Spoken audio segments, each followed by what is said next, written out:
Olá pessoal, estou aqui de volta. Meu nome é Gibran, eu sou engenheiro formado em engenharia elétrica, estudioso na área de inteligência artificial, robótica. Estou aqui mais uma vez no nosso canal Tecnium, o Sétimo Reino. A gente começou discutindo o nosso primeiro vídeo de inauguração, o artigo do Alan Turing, que ele trata sobre uma técnica que ele criou, né, um modelo que ele criou para tentar responder aquela pergunta básica que ele mesmo, né, criou, que ele mesmo ficou na cabeça dele. Será que as máquinas podem pensar? E lembrando que naquela época as máquinas não sabiam nem fazer conta de somar e subtrair direito, faziam, mas gastavam prédios e andares e uma energia absurda. E pessoas, né, para programar aquelas máquinas, eram várias e várias pessoas programadoras. Eles chamavam de computadoras, que eram mulheres que eram responsáveis por programar essas máquinas. Era algo muito complexo, detalhado. Geralmente essas mulheres elas eram formadas em matemática e, enfim, era uma atividade extremamente difícil para fazer e pouquíssimas pessoas tinham acesso. E do nosso último vídeo a gente discutiu sobre como que era esse jogo, o jogo da imitação. Ele criou um quarto, dois quartos, interrogador, duas pessoas, depois substituiu uma pessoa por uma máquina, e depois ele mostrou que daria para colocar duas máquinas, só que seria mais legal ficar uma máquina e um ser humano, porque como o objetivo da máquina na posição dela era enganar o interrogador, se ela engana o interrogador, ela está fingindo ser humano, ou seja, está imitando o humano, e imitar um humano poderia ser pensar, tá? Aí ele elaborou um pouco mais essa pergunta, chegou numa elaboração um pouco mais exata, para poder ser medida estatisticamente. A gente medir, fazer várias vezes o experimento e ver qual que é a probabilidade do interrogador errar, ou seja, da máquina enganar o interrogador, ou seja, a máquina conseguir imitar o ser humano, a máquina conseguir pensar, entre aspas, responder aquela pergunta inicial. Teve toda uma definição técnica de máquinas de estados, tabelas de estados, que um computador digital ele pode representar qualquer tabela de estados, e por causa disso ele usa um computador digital. Depois ele generalizou um pouco mais isso, sabendo que talvez no futuro a gente não teria somente computadores digitais. Ele pensou que bastaria ser uma máquina de estados. E essa máquina de estados, lembrando, é uma máquina que ela representa um mundo real, discretizando esse mundo e colocando esse mundo em tabelas. É como se fosse um vídeo. Imagina um vídeo, e esse vídeo, em vez de pegar continuamente, igual a gente enxerga com os nossos olhos, ele pega por frame, e você não sabe o que aconteceu entre um quadro e outro. Mas você colocando isso sequencialmente, dependendo de uma quantidade correta, mínima correta de frames, ou seja, se o seu mundo está discretizado e é mostrado da forma correta, para que o seu modelo possa entendê-lo aquilo como um mundo contínuo, você consegue representar aquele problema contínuo através de um computador digital. Então chegamos no computador digital, dada várias objeções. Curiosamente, a objeção mais foram 9, inclusive elas estão no artigo. Curiosamente, a nona objeção era que ele tinha mais preocupação, que era a telepatia, que segundo Turing gera algo estatisticamente evidenciado. E então era que ele tinha maior preocupação, que podia invalidar o modelo dele. E a gente discutiu também que no futuro esse modelo do Turing ele foi aperfeiçoado. Inclusive tem um modelo da sala chinesa também, que em outro vídeo a gente pode falar também. A gente vai discutir muito sobre a história da inteligência artificial, que é muito importante. Se você quer ser um bom pesquisador, um bom entendedor da área, um profissional da área, você tem que conhecer história também, até para você saber onde que você pode partir, não reinventar a roda. E agora a gente vai falar sobre a última parte do vídeo, a última parte do artigo do Alan Turing, que ele trata de máquinas de aprendizado, gente. O Learning Machines, né? Que são as máquinas de aprendizado.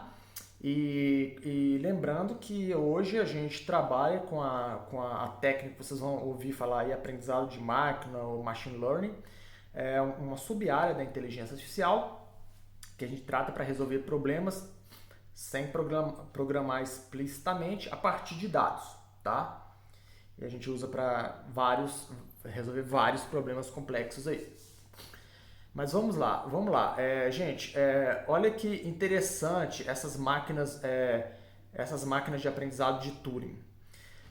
Ele faz uma analogia com a casca de cebola, tá? Sabendo que a gente pode não entender ou não entende na época o que é um pensamento, o que significa um aprendizado, não vamos nos preocupar com isso, não. Vamos pensar numa casca de cebola. Olha só, lembrando, né, a cebola, quando a gente vai descascando, se a gente for tirando casca por casca, se a gente for cortar a cebola no meio, a gente vai ver que tem camadas. Então tem uma camada dentro da outra. O nosso nível de conhecimento, ele não tem um conhecimento profundo, né, de todos os fenômenos que existem no planeta, né, naturais. A gente conhece até certo nível dessa casca. Cada um vai ter um nível de conhecimento. Só que o interessante é que a partir do momento que a gente conhece a gente tira essa casca, conheço, vou tirando, conheço, vou tirando, conheço, vou tirando. Ok, até aqui eu conheço. Abaixo eu não conheço. Se eu estudo mais um pouco, o mundo evolui, as pesquisas avançam, a gente passa a conhecer a camada inferior. Então a gente retira a camada externa e a gente passa a conhecer essa camada inferior e aquilo ali passa a ser o nosso estado da arte do conhecimento e o nosso limite de conhecimento e a camada que a gente consegue explicar. Por que o Turing faz essa analogia com a casca de cebola?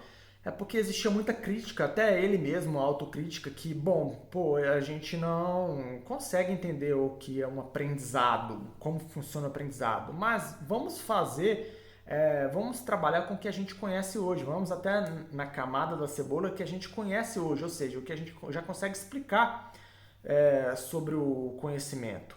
As camadas mais internas a gente esquece, não vamos nos preocupar com ela não, deixa para o futuro, o avanço da ciência vai permitir com que isso aconteça, né? E a gente está falando isso de explicar o aprendizado, explicar o conhecimento. Eu vou dar um exemplo para vocês e é uma coisa que o Turing ele não falou isso na época, mas hoje a gente leva isso muito em consideração, que é a diferença entre conhecimento tácito e conhecimento explícito. O conhecimento explícito é tudo que você consegue explicar, por que você sabe daquilo, tá? Então, por exemplo, se você para seu carro, o sinal de trânsito lá, o farol, o sinal de trânsito, digamos assim, atravessou um pedestre na sua frente, você aperta no freio. Aí, se eu estiver do seu lado, eu pergunto, por que você, como motorista, apertou o freio? Porque se eu apertar o freio, o carro vai parar, tá? É por isso. E porque está passando pedestre na minha frente, eu vi aquele pedestre, se o carro continuar, eu vou atropelá-lo, e para que o carro pare, eu sei que se eu apertar o freio, o carro para. Isso é o conhecimento explícito, ou seja, você consegue explicar. É a casca da cebola, até ali você consegue explicar. Se você perguntar se eu perguntar para aquela pessoa, tá, mas por que o carro para? Dependendo do conhecimento de mecânica, você não vai saber explicar. Mas se perguntar para um engenheiro mecânico ou para um mecânico, ele vai saber explicar por que o carro para. Ele vai começar a falar das engrenagens do carro. E o interessante hoje, o meu microfone, gente, de novo, ele está ruim aqui. Eu vou resolver isso aí para o próximo vídeo, tá? Não vai ter mais esse problema, não. Agora, tem um tipo de conhecimento que a gente não consegue explicar. Você fala para mim assim, pô, Gibran, você tá triste hoje, o que foi que aconteceu? Aí eu falo para você, ué, mas como você sabe que eu tô triste? Ah, mas porque você tá com o rosto meio para baixo, tá triste. Mas o que é rosto para baixo? Entende que isso é muito difícil de explicar, mas eu tenho certeza que se vocês olharem para um amigo de vocês sabem que aquele amigo está triste ou feliz, apenas pelo rosto. Claro que a gente vai errar algumas vezes, mas a gente sabe. Isso a gente não consegue explicar isso, tá? Então, o Alan Turing, quando ele cita máquinas de aprendizado, ele faz essa definição da casca de cebola, tá? Então, a parte de você enxergar, você falar que o carro para porque você freou, você está falando da casca de cebola que você consegue atingir, você consegue explicar esse fenômeno. Agora, como você não sabe explicar por que aquela pessoa está triste, você sabe, você percebe, eu sei porque eu percebo, eu olho para você, eu sei, mas você não sabe explicar por quê? Porque um olho levanta, outro abaixa, sai uma lágrima aqui. Não, existem várias condições de tristeza. Alguns peritos eles vão perceber, tá? Mas eu tô falando de público normal. Esse é o conhecimento tácito, que a casca de cebola, o conhecimento está a um nível mais baixo, mas você não consegue explicar, tá? Você não consegue explicar. Esse é o conhecimento tácito. Bom, gente, olha, vocês vão entender porque que ele está fazendo essa definição. Essa definição de tácito explícito ele não fez, eu só trouxe isso para o nosso dia a dia, que a gente usa no mundo de hoje. Mas havia uma visão que a forma que pensava, havia uma visão de que a forma que pensava em criar uma máquina, a memória da época seria suficiente. Ou seja, eles achavam que a forma que criando uma máquina pensante na época haveria memória suficiente. Bastaria apenas descobrir como programar essa máquina para jogar o jogo. Olha, eu quero falar para vocês que o Turing estava enganado. Bom, o Turing estava enganado pensando nos dias atuais e com as tecnologias atuais que a gente utiliza, de Deep Learning, que é as técnicas de estado da arte de aprendizado, quando a gente tem muito dados, ou seja, muita base de conhecimento, e a gente faz com que a máquina aprenda, a gente precisa de muita memória, tá? Dependendo do... Ou seja, a gente não tem a memória suficiente, tem grandes problemas aí que a gente ainda não consegue resolver por questões de memória e questões de processamento.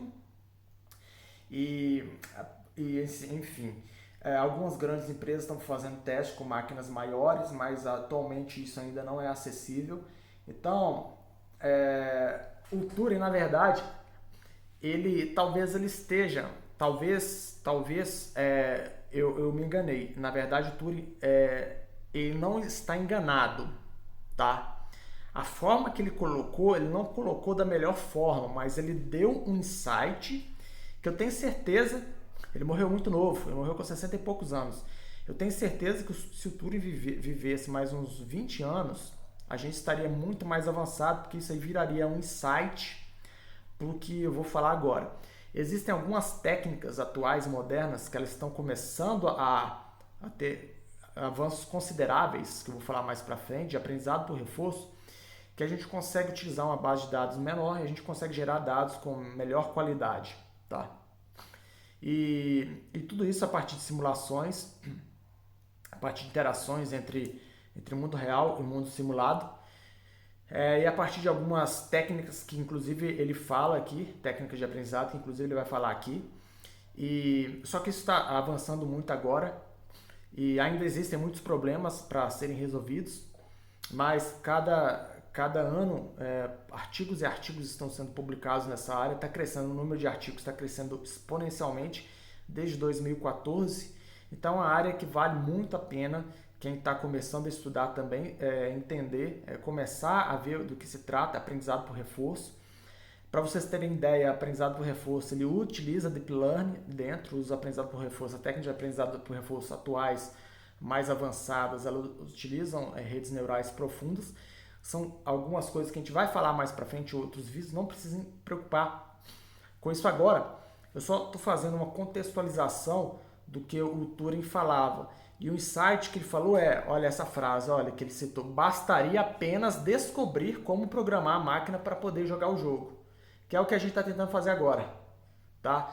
A gente preocupava muito com dado, preocupava muito com o processamento, que é a parte de Deep Learning, porque a gente conseguiu resultados exponenciais, resultados incríveis que a gente conseguiu nesses últimos anos, nos últimos 10, 15 anos, graças ao avanço dessa técnica, que a gente vai falar em um futuro aí, sobre redes neurais profundas, Deep Learning. Porém, agora, a gente está pensando em novos métodos de como programar, né, entre aspas, né, porque a gente programa até certo ponto a máquina para ela jogar o jogo. No caso aí está falando o jogo da imitação. No nosso caso a gente está falando resolver problemas. Então o Turing ele imaginava duas formas principais de programar a máquina. Lembrando que a gente está falando de máquinas de aprendizado, hein? Uma delas é criar uma máquina com mente vazia. Memória, né? Lembre da memória. Mente vazia é o mesmo que memória. Para que, com o tempo, possa ir aprendendo com a experiência. Punição e recompensa, tá? Ele cita a inspiração na criança, porque ele pensou, olha, a gente tem duas opções de criar uma máquina aqui para vencer esse jogo da imitação, que eu citei bastante no vídeo anterior. Se você está chegando aqui pelo primeiro vídeo, aconselho a assistir o vídeo anterior, tá? Lá no vídeo anterior, a gente fala sobre essa máquina. Na verdade, não, sobre esse jogo de imitação idealizado pelo Alan Turing. E pessoal, a gente pode criar duas máquinas. Uma máquina que conheça tudo, ou seja, que possa representar e imitar um adulto. Uma máquina que ainda não sabe nada, está aprendendo, chegou ao mundo agora, tem uma memória vazia, livre, né, uma folha em branco para aprender com o tempo, com a experiência, que seria uma criança. E com tempo e experiência suficientes, essa máquina chegaria a um aprendizado cada vez mais próximo do adulto, ao limite de vencer o jogo da imitação. Então ele pensou, bom, vamos fazer o seguinte, então vamos criar uma máquina que ela vai utilizar o aprendizado, vai aprender, vai ficar do lado de uma criança, vai ter a mesma experiência que uma criança e depois essa máquina também vai chegar à idade adulta de uma máquina de nível de conhecimento e vai ser capaz de competir com o ser humano, porque na cabeça do Turing essa máquina ela teve a mesma experiência que uma criança teve. Não necessariamente no mesmo tempo de uma criança, né? Então ele faz aqui uma metáfora, né? Não necessariamente uma metáfora, isso pode ser realmente acontecer. Existem pensamentos relacionados a isso. Quando a gente for falar de robótica, eu vou citar algumas coisas interessantes, algumas visões que a robótica ela pode trazer para a inteligência artificial. Lembrando, gente, que a robótica não é robô, tá? Vai ficar mais claro nos meus vídeos sobre robótica. Eu vou tirar esse estereótipo, essa visão errônea, na verdade não errônea, né? Essa confusão que o pessoal faz achando que robótica é robô. Não é, tá? Bom, e a outra forma de programar, então a primeira forma é uma máquina criada como uma criança, ela a partir disso ela aprender com a experiência, lembrando que hoje é assim que a gente faz, a máquina, o aprendizado de máquina hoje, né? Que é um ramo da inteligência artificial que a gente usa para resolver problemas, sem programar diretamente um computador, a gente parte do aprendizado, tá? E que é a primeira forma que o Turing citou. E a segunda forma tentei pensar no dia de hoje como que é, olha, outra forma, programar todas as abordagens de inferência estatística e lógicas matemáticas e físicas e tê-los embutidos na máquina e executar de forma imperativa. Olha só que interessante. Isso, imagina, hoje existe, a gente tem todo o conhecimento que a humanidade produziu. É claro que a gente não precisa programar a máquina com todo o conhecimento, porque normalmente a gente vai programar uma máquina para resolver um determinado problema em específico. Eu vou falar sobre isso também, inteligência artificial específica e inteligência artificial geral. Inclusive essa semana saiu um artigo muito interessante que eu vou falar dele em breve, talvez nos próximos vídeos aí, sobre inteligência artificial geral. E, bom, aqui vamos falar que a gente está citando um problema específico aqui, que é vencer aquele jogo da imitação lá. Então a gente modela com tudo que a gente conhece para que a máquina possa responder. Necessitando, claro, quais são todas as perguntas possíveis que o interrogador pode fazer. Então vou colocar todas as perguntas e respostas possíveis nessa máquina. E, bom, aí dessa forma a máquina vai conseguir enganar esse interrogador. Porém, olha qual que é o problema disso. O problema disso é que precisaria ter uma memória infinita para fazer isso, né? Ou uma memória que tenda ao infinito, não que seja infinita, mas infinita com a quantidade uma capacidade de armazenamento o suficiente a ponto de garantir que aquela máquina confunda o interrogador. Como a gente não sabe qual a capacidade, a gente até sabe qual a capacidade de memória de um ser humano, frente à capacidade de memória dos computadores atuais, mas, enfim, essa máquina tem essa capacidade de memória suficiente para poder enganar o interrogador.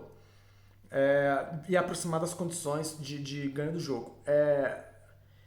Interessante é o seguinte, vamos falar da primeira abordagem lá, que é a abordagem da mente de uma criança. Ele cita 3 bases para aprender, de tentar imitar a mente humana na mente de uma criança, né? Modelar uma máquina como fosse a mente de uma criança e com o tempo ali aprendendo para chegar numa mente próxima a vencer o jogo da imitação. O Turing fala sobre o estágio inicial da mente, ou seja, o nascimento da criança, ou seja, está a mente totalmente aberta, experimentando esse mundo novo que ela nunca viu. Ou seja, não estamos falando aqui de espiritualidade, ou seja, estamos falando do modelo científico, do método científico. A criança nasce a partir daquilo, temos evidência que ela não sabe nada desse mundo, ela está aprendendo aquilo naquele momento. Esse seria o computador, né? Colocando isso na visão da máquina que o Turing pensou, a máquina de aprendizado. Esse seria o estágio inicial desse computador. O próximo estágio seria, tá no mundo esse computador, agora ele vai começar a receber estímulos, aprender, né? Essa educação. Em alguns, ele não cita a palavra dados, tá? Ele não cita dados, ele simplesmente fala educação. Essa educação ela pode ser, são estímulos. São estímulos, quando a gente trabalha de robótica, a gente não necessariamente oferece dados diretamente, a gente pode oferecer estímulos através de sensores. Claro que eles são convertidos em dados, mas diretamente a gente não coloca dados, a gente coloca estímulos. E no caso de máquinas, de computador, a gente vai colocar dados. Então, esses dados, essa educação, essa máquina vai aprendendo, vai educando e vai ganhando experiência, vai sendo educado. Ou seja, lembrando da casca de cebola, então a máquina, a criança, ela só sabe aquela casca inicial. À medida que ela vai aprendendo sobre o mundo, ela vai aprofundando nessa casca e vai chegando no modelo da casca inferior, né? No modelo inferior. Até que um dia a humanidade, né, seria esse Deus, teria todo o conhecimento do universo, que também eu até vou gravar um vídeo mais pra frente sobre falando a teoria cáustica, que é uma teoria bem interessante, que ela não é científica, mas ela é muito importante para gerar insights e dar inspirações para que a gente possa criar novos modelos, novas máquinas baseadas nessa teoria que vem dos indianos, e ela vale muito a pena, que talvez a computação quântica ela tem muita, talvez a gente torna real, né, essa teoria. Ela tem a ver com a cebola totalmente descascada, tá bom? Todo o conhecimento que já foi gerado e o conhecimento que será gerado pela humanidade e toda a explicação de tudo do universo. E aí chega voltando aqui, né? Então, estágio inicial da mente, educação a qual a máquina é submetida. E o item C são outras experiências que a criança ou que a máquina nunca experimentaram, tá? E que vai ter uma determinada reação experimental e vai aprender com aquilo. Nas próximas vezes ela vai saber lidar com aquilo dependendo do estímulo que ela teve com aquela educação. Nota, para quem já tem um conhecimento aí na área de aprendizagem de máquina, a similaridade disso com o sistema de aprendizado supervisionado. Aqui está falando de treino. Então, para quem não é da área, para quem ainda não chegou lá, a gente vai chegar, pessoal, devagar e sempre a gente chega lá, tá? Mas o aprendizado supervisionado, você tem uma base de dados que é utilizada para treino, e tem uma outra base, uma base de dados para treino, que ela tem as perguntas e as respostas, independente do problema que você tem. A máquina consegue entender as relações, as conexões entre as perguntas e respostas. E a partir daí você usa bases novas para você poder inferir qual que é a resposta dada uma pergunta nova, tá? Uma questão nova. Essa questão é qualquer estímulo, ou qualquer projeto, ou qualquer frente que aquele modelo, que aquela máquina será submetida para ter determinada ação, tá? Isso a gente vai falar mais para frente, vai falar um pouco mais. Eu estou tentando usar uma linguagem que a gente não precisa, que eu possa não confundir vocês, sem usar nenhuma linguagem técnica. Não quero usar linguagem técnica por enquanto, tá? E o caso da segunda, né, da segunda forma de uma máquina aprender, que é aquele método lá de pegar todo o conhecimento matemático, todo o conhecimento físico, ou no caso do teste de Turing lá, colocar todas as perguntas e respostas possíveis que aquele interrogador vai colocar dentro da máquina. Esse sistema é baseado em regras, tá? Também é baseado em regras, elas podem ser definidas de forma diferente de acordo com a genialidade do programador. Ele cita também que talvez não necessariamente você precisa de colocar todo o conhecimento dentro da máquina. Bastaria você ter uma genialidade para saber criar as regras para que aquele conhecimento possa ser bem representado ao ponto de que ele possa enganar o interrogador também. Ele fala que isso aí depende muito da genialidade de quem está colocando as instruções na máquina. Tá? A gente usa isso muito, essa segunda etapa, também em sistemas especialistas e algumas lógicas imperativas e lógicas declarativas também. Em sistemas especialistas. A gente não vai falar desse tema, tá? No caso, eles fazem uso muito da indução científica, né? Então, a partir de uma abordagem inicial, você faz a generalização, sabendo que a partir dali você consegue generalizar e responder outras perguntas a partir daquele conjunto de regras ali que não são pré-definidos, na verdade, que não são aprendidos com os dados, tá? Essa é a segunda forma de aprendizado. E ela é muito parecida com duas coisas que são feitas atualmente, que na época ainda era possível, mas tinha muita limitação, que é a programação normal, para quem programa aí, programação imperativa normal, que a gente faz para resolver os problemas básicos aí, diversos problemas na verdade, né, sem utilizar técnicas de aprendizado. E a outra são modelagens matemáticas, modelagens estatísticas. Então, lembrando que estatística pura não é completa, ela não é totalmente abrangida em aprendizado de máquina, tá, gente? Existe diferença entre aprendizado de máquina e estatística. Não é a mesma coisa, tá? Então, você que é estatístico, você precisa entender essa diferença e isso vai te potencializar como estatístico. E você que é cientista da computação, engenheiro e sabe trabalhar com aprendizado de máquina, ou você que é de outra área também, que atua na área de aprendizado de máquina, inteligência artificial, tem que entender qual que é a diferença de estatística para aprendizado de máquina, sabendo que no aprendizado de máquina a gente usa muitas técnicas estatísticas. Também vou falar isso em outros vídeos, está vendo que existem muita coisa, muito conteúdo legal, e eu vou colocar para vocês aqui em português de qualidade e a gente vai discutir sobre isso. Lembrando que qualquer coisa a mais que vocês querem, e à medida que vocês vão ouvindo esse vídeo, vão surgir muito mais questionamentos. Coloquem nos comentários sobre que tipo de vídeo, que tipo de dúvida que surgiu, que isso vai me ajudar a pensar em pautas, pensar em novos vídeos. Voltando, o método por aprendizado que o Turing definiu, ele tem uma característica de se entender parcialmente como funciona, mas nem sempre ter condições de prever sua resposta. Então, é aquele caso do sinal de trânsito que eu citei no vídeo passado, e eu vou citar aqui novamente. Imagina que essa criança virou adulto, ela tirou carteira de motorista, fez aula de autoescola e beleza. Nessas aulas, ele nunca chegou na hora que foi parar num sinal de trânsito, num farol ou sinal de trânsito, nunca ficou o vermelho e o verde aceso. Ele sabe, ele aprendeu que o vermelho é para parar e o verde é para seguir. Mas digamos que o sinal está com defeito. O sinal está acesa a luz verde e a luz vermelha. O que ele vai fazer como ser humano? Ele vai parar ou ele vai andar? Provavelmente, se for um motorista experiente, ele vai falar assim, provavelmente esse semáforo, esse sinal, ele está estragado e eu vou andar com cuidado, vou olhar para atravessar para ver se não vem nenhum carro.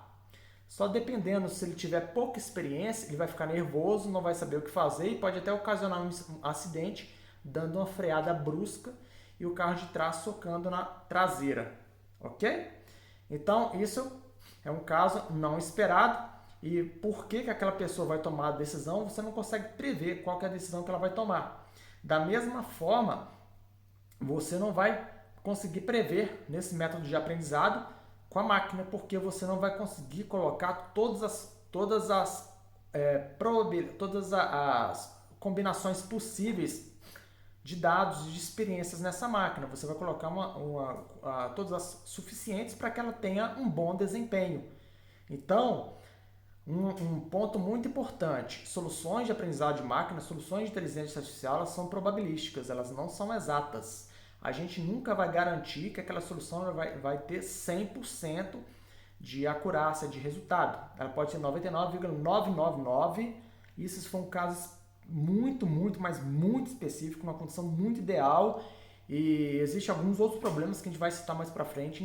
Se a gente tentar colocar uma acurácia muito alta, a gente pode prejudicar o desempenho dessa máquina e pode ser até perigoso em certas condições que eu não vou citar agora. Mas assim como o ser humano, a máquina também, no método de aprendizado, a gente tem uma probabilidade. Então, dificilmente você vai fechar uma prova, a não ser que aquela prova seja muito fácil e você teve tempo suficiente e conteúdo suficiente para aprender, ou é inteligente o suficiente para poder absorver aquele conteúdo e tirar a nota máxima. Mas nem sempre isso vai acontecer. Por mais inteligente que você seja, essa prova ela pode dificultar a sua vida e pode ser que você não acerte, mesmo que você esteja bem preparado. Da mesma forma, isso é um sistema de aprendizado humano, é a forma que o humano aprende, que a gente ainda não entende muito bem. É a casca da cebola que eu expliquei, a gente ainda não chegou no centro, no núcleo da cebola. Se a gente tivesse chegado, a gente ia conseguir acertar todas as provas do mundo, do planeta, independente de quem prepare, de qual prova seja elaborada. Da mesma forma, a máquina está no nível da cebola, a gente está num determinado nível da cebola, e o que o Turing quer nesse jogo é que tanto a máquina como o concorrente da máquina no jogo ali, eles estejam, para o interrogador, naquele tipo de problema, no mesmo nível da casca de cebola, de forma que o interrogador não consiga diferenciar. Essa é a forma que o Turing ele modela esse pensar da máquina, né? Então, o processo de aprendizado da máquina de aprendizado do Turing, ele pode ser considerado por uma busca por uma forma de comportamento que satisfaça ao professor. Então, o processo de aprendizado, gente, falando aqui de novo sobre esse modelo, né, de aprendizado, gente, desiste desse microfone aqui. Eu já não estou aguentando mais. O primeiro vídeo, segundo vídeo, né? Me perdoem aí, mas eu espero que nos próximos vídeos esse problema técnico aqui não exista mais, tá? Vamos lá, esse aqui é um microfone, tá? Esse aqui é um microfone, é uma fita crepe do microfone. Gente, então lembrando que o Turing discute sobre máquina de aprendizado, isso é muito legal, porque toda a ciência daí para frente, né, e até um pouco antes dele também, ela se baseia, né, nesses insights que o Turing disse. E aqui é o primórdio da computação digital, que está tendo um avanço, e nos últimos anos a gente teve um avanço muito grande da parte de aprendizado de máquina também. Um avanço, digamos, exponencial. E desde então, desde aquela época, vem pessoas e pessoas colocaram as mãos, as suas mentes para contribuir para esse crescimento. E eu espero que alguém que esteja assistindo esse canal já esteve ou estará contribuindo para o avanço da nossa querida inteligência artificial, para favorecer e auxiliar a humanidade a lidar melhor nesse mundo e aprender melhor neste mundo. Voltando, o processo de aprendizado, então, olha que coisa muito interessante. Ele pode ser considerado por uma busca por uma forma de comportamento que satisfaça o professor ou algum outro critério.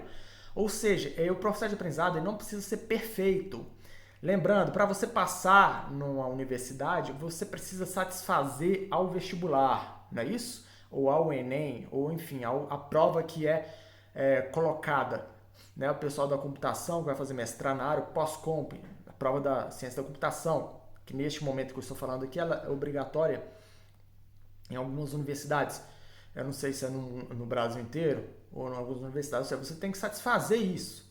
E esse tipo de prova a universidade acredita que esse tipo de processo seletivo ele garanta que aquela pessoa tenha uma condição suficiente de fazer um mestrado, tá? Um doutorado. Então, é um processo de aprendizado que satisfaz. Porque a pessoa ela precisa estudar para ter esse conhecimento suficiente. Ela precisa ter uma casca, um nível na casca de cebola ali, que é modelado ali para passar. Claro, gente, a gente sabe que não é perfeito. Prova, na minha visão, ela não serve para muita coisa, tá? Mas ainda é algo fácil de medir. Então você tem alguma forma de medir. Mas vamos lá. Provavelmente deve haver um número grande de soluções satisfatórias. Ou seja, existem várias formas de você medir se aquela pessoa está apta ou não a estudar, a participar daquele processo seletivo. A prova é uma das formas de você medir.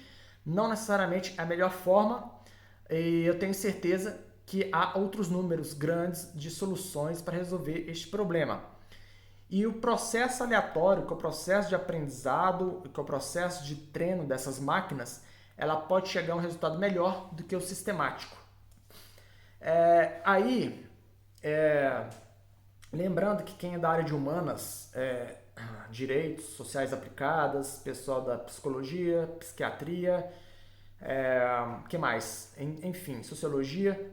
Gente, aqui tem uma coisa muito importante. Quando a gente vai trabalhar com inteligência artificial nessas áreas, a gente consegue, como a gente trabalha com algumas técnicas que elas envolvem algumas modelagens, e esse processo de aleatoriedade, ele permite com que a gente tente soluções diferentes das soluções que vocês estão acostumados, tá? E pode ser que essas soluções elas cheguem a resultados interessantes ou até melhores do que as técnicas tradicionais que vocês usam. Isso já estou estendendo para os engenheiros, para os matemáticos, para os físicos também, tá? A gente consegue, pode ser em alguns casos que a gente consiga chegar, dado que a gente tenha esses dados, usando esse processo de aprendizado que o Turing desde 1950 já falava, que a gente utiliza hoje, a gente consegue, pode ser que a gente consiga ter alguns resultados legais, interessantes, chegando próximos aos resultados que vocês utilizem com os métodos, com outro método de aprendizado científico, né? de conhecimento do conteúdo que vocês estudam, que vocês fazem. E o mais interessante vocês entendendo como a gente faz isso, vocês vão se diferenciar como profissionais na área de vocês, porque vocês já dominam bastante o conhecimento da área de vocês. E vocês, como especialistas, têm papel fundamental na validação e entendimento desses dados, que para a gente eles não significam nada. Para a gente que não é da área, não significa nada. Eu não sou da área de biologia, não sou da área de medicina. Se chegarem uns dados aqui de câncer, de outros exames, de exames de sangue, de outros exames, e falar para mim, olha, o que significa isso aqui, essa pessoa está doente? Eu não sei, tá? Vocês, como especialistas, vocês conseguem contribuir e ajudar a tratar, a trabalhar com esses dados e a criar métricas ideais para que a gente possa garantir que aquela máquina aprendeu, tirou uma nota suficiente, né, para que aquela máquina possa trabalhar com você. Aí é o segundo dica que eu dou, trabalhar com você, tá? Lembrem disso. Então, vale a pena muito vocês terem um conhecimento aprofundado, porque todas as profissões elas já estão trabalhando com dado e elas precisam trabalhar com dados para elas terem uma vantagem competitiva hoje. Hoje o profissional, independente da profissão, ele precisa trabalhar com dados.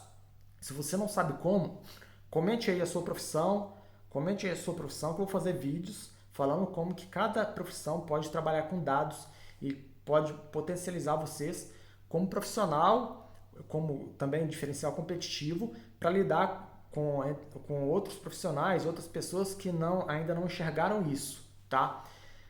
Finalizando, o Turing, então, ele cita o capítulo mais importante para mim, é isso, né, sobre a máquina de aprendizado. Ele cita, ele faz referência também ao processo evolucionário do aprendizado, de aprendizagem evolucionária, que talvez a gente fale isso um pouco mais para frente, de computação evolucionária, que envolve, dentre elas, técnicas de algoritmos genéticos, e é muito inspirada na biologia evolucionária, biologia lá do darwiniano, né? E o Turing ele chega a uma conclusão, gente, que eu deixo isso aqui para finalizando esse nosso vídeo como abertura, esse segundo vídeo falando sobre Turing e como vídeo de inauguração do canal, né, como tema, eu não pude deixar de fazer uma homenagem ao Alan Turing. E eu recomendo vocês assistirem o Jogo da Imitação, mas antes de assistir o Jogo da Imitação, leia um pouco sobre a história do Turing, leia um pouco sobre por que ele tentava, como que era o que ele criou antes desse jogo, como que era o comportamento dele, o que ele fazia para o filme valer um pouco mais a pena vocês assistirem.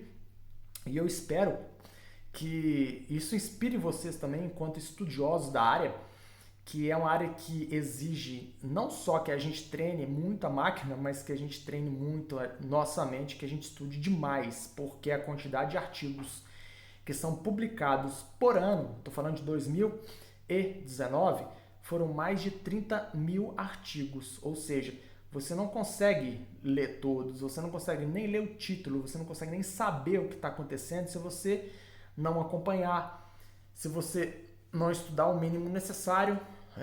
Também em outro vídeo eu vou falar, tenho vídeos preparados para poder falar qual que é a melhor forma de você poder selecionar o que estudar na área, tá?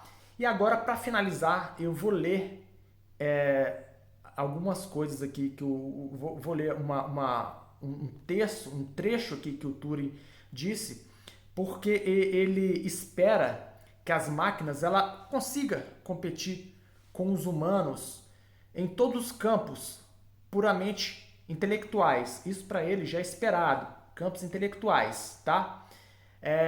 Porém, a dúvida que surge é por onde começar, né? Ou seja, intelectual, pensamento, ele acha que em algum momento a gente vai conseguir criar uma máquina para que consiga competir e ganhar, na verdade não ganhar, mas confundir um ser humano de forma que ali, entre aspas, exista uma inteligência próxima a enganar um ser humano no jogo da imitação, naquele caso específico. Então, como que ele imaginava que a gente pode pensar em criar máquinas para tentar vencer o jogo da imitação? O Turing cita duas formas. Ele cita que algumas pessoas acham que pode começar em atividades abstratas, como xadrez. Inclusive, mais à frente, teve um outro estudioso também que criou máquinas para vencer o jogo de xadrez.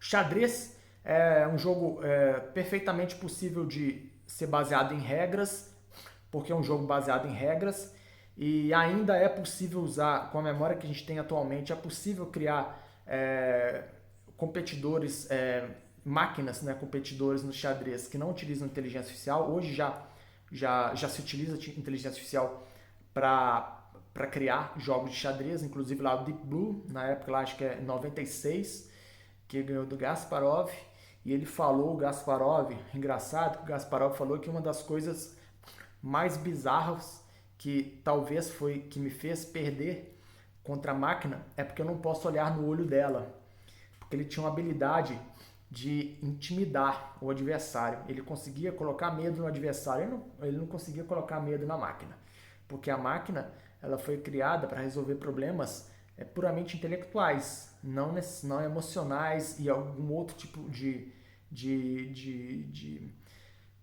habilidade, né? Então, o fato dessa deficiência que a máquina tem de não ter emoção e não ter outras habilidades sensoriais, favoreceu nesse quesito aí para ela vencer o Turing, tá? Então essa foi uma abordagem que foi uma abordagem muito usada, inclusive dentro do campo da inteligência artificial, que são baseadas em regras, Eu vou contar um pouco de outras técnicas de inteligência artificial que não precisam de utilizar dados. Na área de machine learning a gente usa dados, mas existem outras técnicas em que a gente não precisa usar dados, a gente pode usar algumas outras regras. E então eu vou contar isso em alguns outros vídeos também. E a outra forma que a gente reforça muito hoje em dia, que é o que está dando muito resultado, é trabalhar com dados, né? E o Turing acha que outras linhas de pensamento acham que é melhor fornecer todos os órgãos e sentidos que o dinheiro possa comprar para a máquina e ensiná-la a entender e falar inglês. Este processo pode seguir o padrão de ensino normal de uma criança. Hoje é o que a gente está tentando fazer, tá? A gente não está querendo criar um coração ou, por exemplo, criar um pulmão para uma máquina, mas a gente está tentando colocar percepções sensoriais para a máquina, por exemplo, entender voz, entender áudio, áudios diversos, enxergar, né, como câmera, áudio, microfone, reproduzir voz, ter sensações de temperatura, sensações motoras de contato. E isso, gente, isso pode fazer com que a máquina ela tenha uma entrada sensorial pequena. A gente tem uma entrada sensorial pequena, tá? Quando eu for falar de robótica, eu vou explicar o que isso quer dizer. Inclusive, eu tenho um professor que deu aula para mim em robótica, inclusive foi o orientador Guilherme Pereira, da FMG. Ele sempre falava, lá ainda quando a gente ainda não usava muito inteligência artificial para processamento de imagem, ele falava que a câmera, no futuro, ela pode substituir todos os sensores, quase todos os sensores. Então a câmera, a visão, né, a câmera na robótica, ela é capaz de substituir muitos sensores que antes a gente não imaginava que ela substituiria. E hoje a gente vê que sim, é possível substituir muitos sensores.